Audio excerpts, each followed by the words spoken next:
SBI presents Tokyo Olympic 2020, the banker to every Indian. और यहाँ देख रहे हैं आप अब विज साहब नाचने के बाद, अपनी खुशियाँ दिखाने के बाद मिठाइयाँ भी बांट रहे हैं। और इसके पहले आपने देखा मनोहर लाल खट्टर, उन्होंने कहा कि न सिर्फ उनको इनामी राशि दी जाएगी जो हमने तय की है गोल्ड के लिए 7 crore. Bronze medal Tokyo Olympic में जीत कर लाया है। सारा देश आज उसके लिए खुशियां मना रहा है और हमें उम्मीद है कि हमारे बाकी खिलाड़ी भी देश का नाम रोशन करेंगे। हमारे बाकी खिलाड़ी भी देश का नाम रोशन करेंगे। अब जो इवेंट्स बचे हैं, आगे जो रह गया है, उसमें क्या आगे देखा जा रहा है शिवेंद्र? अब तो गोल्ड, अब तो मेडल्स, अब तो उम्मीदें और बढ़ गई।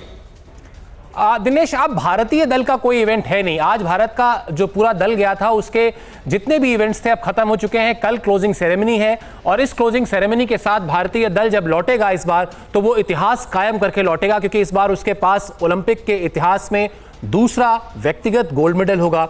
इस बार उसके पास ओलंपिक के इतिहास में पहली बार 7 मेडल्स होंगे। इस बार उसके पास ओलंपिक के इतिहास में 41 साल बाद ब्रॉन्ज मेडल होगा हॉकी का, मेंस हॉकी का। तो ये सारे इतिहास तो हुए कामयाबी के, जिस पर हम और आप फख्र करेंगे, लेकिन फख्र हमको इस बात पर भी करना चाहिए कि ये कंटिंजेंट लौटेगा जिसमें पहली बार भारतीय टीम 4थे नंबर पर होगी हॉकी की। पहली बार भारत की गोल्फर अदिति अशोक 4थे नंबर पर होंगी।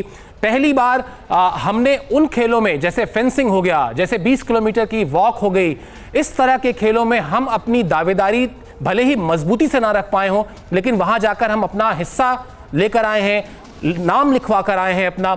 इन सारी उपलब्धियों के बीच तो जब हमारा कंटिंजेंट अब भारत लौटेगा तो निश्चित तौर पर हमारे लिए फख्र की बात होगी। शिवेंद्र कह रहे हैं कि जहां हम पहुंच गए वो मंजिलें अब जाहिर है हमारे पास हैं, लेकिन जहां हम चूक गए वहां मंजिल से बस कुछ ही दूर पर हैं। तो अब आगे आप तय समझिए कि और भी खुशियां आने वाले ओलंपिक्स में आपको हासिल होंगी और ये कॉन्फिडेंस वहां तक पहुंचेगा। देखिए उनके पिताजी का कैसे सम्मान किया जा रहा है।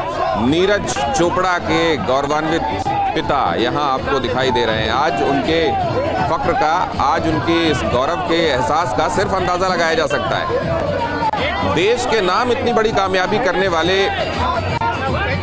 नीरज चोपड़ा और उनके पिताजी, अब उनके पिताजी इस समय क्या महसूस कर रहे होंगे, क्या उन भावनाओं की कोई सीमा होगी, इसका सिर्फ अंदाजा लगाया जा सकता है। और जाहिर है आज कोई सीमा नहीं होगी ना खुशी के। वो कह रहे हैं कि इतने फोन आ रहे हैं, मैं मैनेज नहीं कर पा रहा हूँ। सबसे पहले तुमसे ये पूछा जाना चाहिए कि अपनी भावनाओं को आप कैसे मैनेज कर पा रहे हैं, हो रही है या नहीं?